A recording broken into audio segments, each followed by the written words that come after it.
नमस्कार। आइए बात करते हैं यहाँ पर 52 वर्षीय व्यक्ति हैं, इनकी हस्तरेखाओं के बारे में।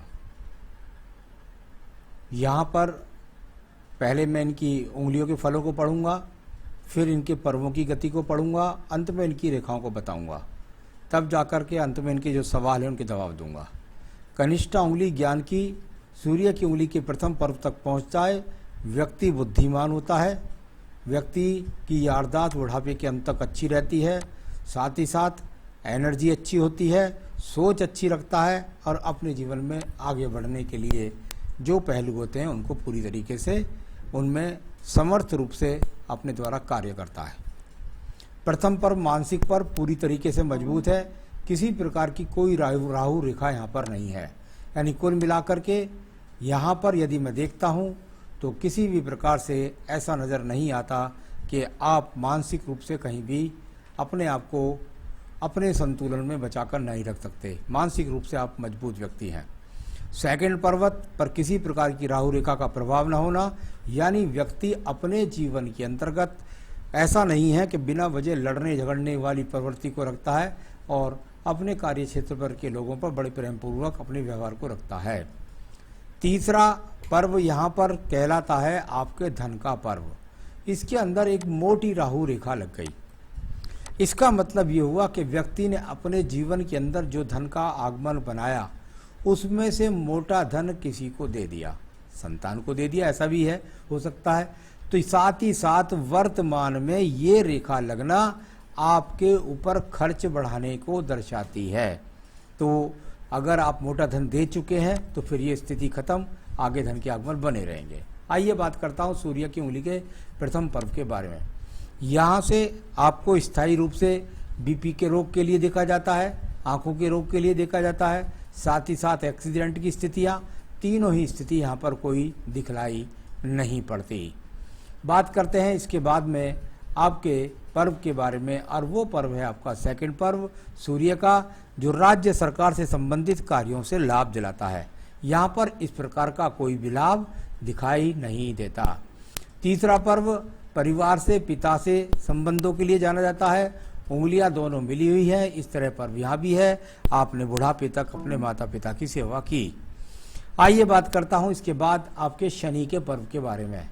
प्रथम पर्व शनि का और स्थायी रोगों के लिए जाना जाता है। अभी वहाँ पर यदि मैं देखता हूँ तो मुझे किसी प्रकार के स्थायी रोग की ज़्यादा स्थिति दिखाई नहीं दी। कुछ एंट्रेंस दिखाई देती है हल्की फुल्की, थोड़ा सा स्वास्थ्य का ध्यान रखिए। स्थायी रोग अभी कोई भी नहीं है। सेकंड पर्वत पर किसी प्रकार की कर्ज की रेखा नहीं है, किसी प्रकार की राहु रेखाओं का ना होना, यानी वर्तमान में अब आपका किसी भी प्रकार से धन नहीं डूबेगा। तीसरा पर्व संचालन के लिए जाना जाता है। अपने परिवार का संचालन व्यक्ति सही तरीके से कर पाता है, इतना धन कमाने की सामर्थ्य व्यक्ति के अंदर है। आइए बृहस्पति के पर्व को देख लेते हैं। इसको जाना जाता है, शुगर है, कोलेस्ट्रॉल है, पेट खराब का रहना है, ये इन उंगलियों के पर्व से जाना जाता है। यहाँ पर किसी भी प्रकार की इस तरह की रेखा नहीं है। सेकंड पर्वत पर राहु रेखाओं का होना पति पत्नी के बीच में वैचारिक मतभेद के लिए जाना जाता है। तो ये रेखाएं यहाँ पर विराजमान हैं, दिखाई देती हैं। इन रेखाओं के कारण आपके जीवन के अंदर पति पत्नी के लिए वैचारिक मतभेद बनेंगे, यहाँ बताती हैं ये रेखाएं। तीसरा पर्व संतान के सुख सहयोग की रेखा है। इससे यहाँ पर मुझे किसी प्रकार की कोई ऐसा नहीं, तालमेल में कोई विशेष कमी का हिसाब किताब नजर नहीं आता। स्थायी रेखाएं बुध पर्वत पर बहुत ही शानदार तरीके से खड़ी हुई हैं। ये आपकी उधर की तरफ भी है और इस तरफ भी है, और साथ ही साथ एक दूसरे पर चढ़ती भी नहीं है। दूरी बनाकर के चलने वाली बेहतरीन बुद्धि रेखा, यानी आपका डिसीजन पावर को मजबूत करती है। साथ ही साथ आपके पास धन के स्थायी स्रोत और उनमें बढ़ोतरी और होगी आगे, इस तरीके को दर्शाने वाली अच्छी बुद्धि रेखाएं जो आपके पास धन के अच्छे स्तर को बताती हैं। सूर्य का पर्व पर किसी प्रकार की रेखा ऊपर तक नहीं गई। राज्य सरकार की नौकरी नहीं, राज्य सरकार से किसी प्रकार के लाभ नहीं। हाँ ठीक है, जो भी मैंने बलबूते पर सम्मान बनाया है वो स्वयं से बनाया है, किसी प्रकार से राजनीतिक क्षेत्र से भी कोई लाभ नहीं होगा। बात करता हूँ आपके पास में यहाँ आपके पर्व की, और वो पर्व है आपका यहाँ पर वी के ट्रायंगल के बाद भी एक खड़ी रेखा के साथ, यानी व्यक्ति के पास में जीवन के बुढ़ापे के अंत समय तक धन के आगमन और साथ ही साथ वर्तमान में भी आपका भाग्य ऊर्जित है। इस प्रकार से रेखा को माना जाता है। अब बात करते हैं आपके यहाँ पर बृहस्पति पर्व के बारे में। बृहस्पति पर्व से अगर किसी प्रकार की अशुभ रेखाएं ना हो और कोई हल्की हल्की रेखाएं अगर खड़ी ज़्यादा से ज़्यादा मिल जाए तो व्यक्ति के पास धन भी होता है, संतान सुख भी होता है, संसाधन भी होते हैं। इस तरह की बृहस्पति पर्वत कुल मिलाकर सामान्य रूप से ठीक है। यहाँ पर जब आप कहते हैं कि प्रॉपर्टी गाड़ी बंगला खरीद सकता हूँ क्या, तो वो यहाँ मुझे ना तो सूर्य पर्वत से मिला कोई और ना ही यहाँ बृहस्पति पर्व से।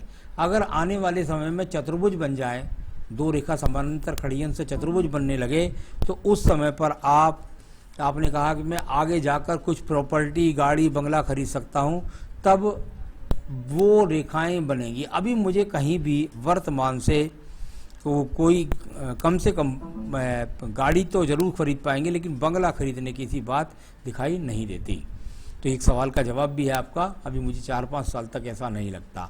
चलिए अब बात करता हूं मैं इसके बाद में आपकी यहाँ पर आपकी हृदय रेखा के बारे में। हृदय रेखा और बहुत ही मजबूती के साथ है, किसी प्रकार का हृदय रोग यहाँ पर दिखलाई नहीं पड़ता। कुल मिलाकर के अच्छी स्वस्थ यहाँ पर हृदय रेखा, कुल मिलाकर व्यक्ति अपने से संबंधित लोगों के ही काम आएगा, दूसरे लोगों के काम नहीं आता। तो यहाँ हृदय रोग में कोई रोग नहीं है, कोई बीमारी का आशंका वाला चिन्ह भी यहाँ पर नहीं दिखाई देता।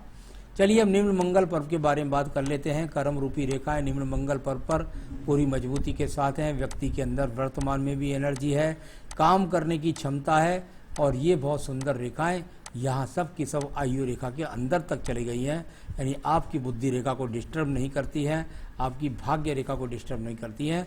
अच्छे संकेत को दिखाने वाली रेखा यहाँ पर मौजूद है। तो कर्म करने वाला व्यक्ति और साथ में एनर्जी वर्तमान के अंदर भी पूरी तरीके से समाई हुई है। आइए आपकी बुद्धि रेखा के बारे में बात करता हूँ। बुद्धि रेखा और बहुत ही अगर देखूं तो यहाँ पे संतुलन के साथ चलती हुई बुद्धि रेखा, हल्का सा उतार चढ़ाव है, कभी कभी बुद्धि थोड़ा सा डिस्टर्बेंस रहती है, इतना कह सकते हैं, लेकिन कुल मिलाकर यहाँ पर बुद्धि रेखा आपकी पूरी तरीके से समर्थित है। आकर्षण क्षेत्र का जो क्षेत्र होता है, ये भी पूरी तरीके से मंगल का आकर्षण क्षेत्र आपका सही है। आप लोगों पर प्रभाव छोड़ते हैं अपने व्यक्तित्व का, और साथ ही साथ आप आकर्षण करने की शक्ति आप रखते हैं। यहाँ पर बात करता हूँ द्वितीय मंगल पर्वत के बारे में। इसमें प्लेन हाथ को भी देख लेते हैं थोड़ा सा।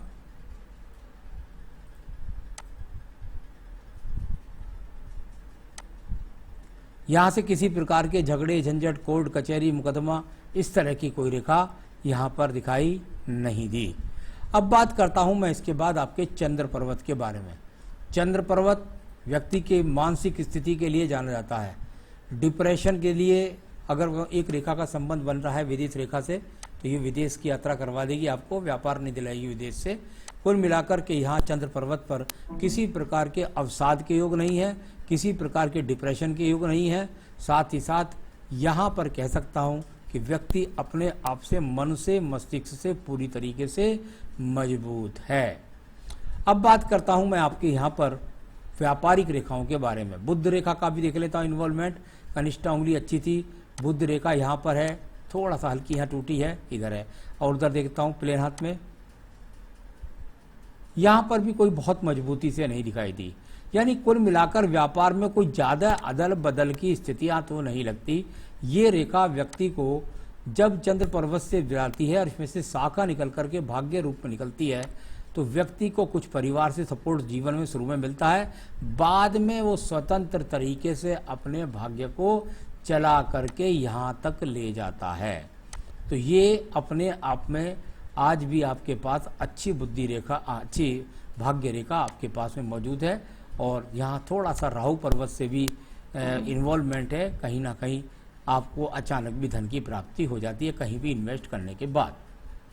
चलिए अब मैं बात करता हूँ इसके बाद में यहाँ पर ये रेखा के बारे में। थोड़ा सा इसको देख लेते हैं, दोनों ही प्लेन हाथ में।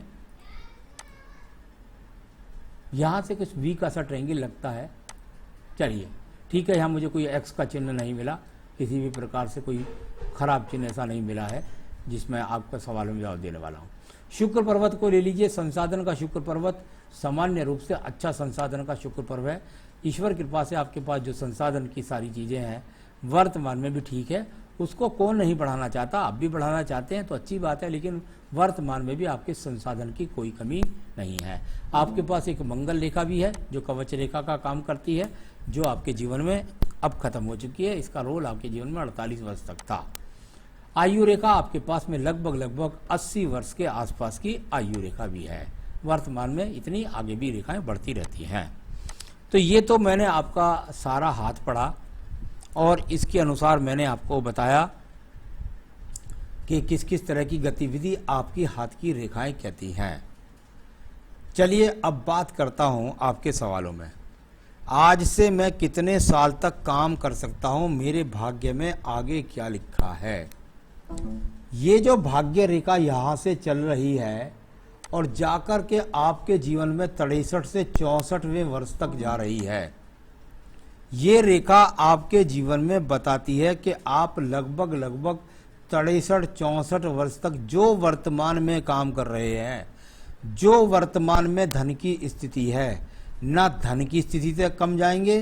वर्तमान में जो काम कर रहे हैं उससे अच्छा ही आपके जीवन में होगा और कम से कम 64 वर्ष तक आप निश्चित रूप से उसी काम को सुचारू रूप से चलाने लगेंगे। कभी कभी राहु रेखा पर्वत से सपोर्ट से जब निकलती है तो व्यक्ति संपत्ति ऐसी खड़ी कर देता है जिससे जीवन के अंत समय तक उसको साधन भी बने रहते हैं। तो आपके जीवन में अंत समय तक आप अच्छे साधनों से सुसज्जित रहेंगे और काम करते रहेंगे। ये रेखा जो यहाँ पर आपकी 64 वर्ष तक बन गई है, इसके बाद में भी राहु रेखा का संबंध है, यानी आप आगे भी एक्टिव रहेंगे, लेकिन 64 तक ज़्यादा एक्टिव हैं। ये लंबी हो जाए और रेखा 64 वाली तो आगे भी एक्टिव करती है, तो हो सकती है ये और लंबी हो जाए। आपके परिवार में बच्चों की जिम्मेदारी आपने पूरी कर दी, ये अच्छी बात है। और परिवार में दिन नहीं लगता है, मैं परिवार से अलग रहता हूँ। चलिए आपकी स्वेच्छा है, आपको उसमें खुशी लगती होगी, इसलिए आप वहाँ पर रहते होंगे।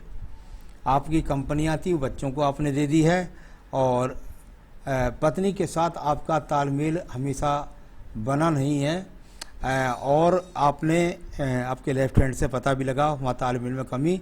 आपने कहा मेरे भाग्य में दूसरी औरत है और उनके साथ मेरा बचा हुआ जीवन बिता सकता हूँ या नहीं।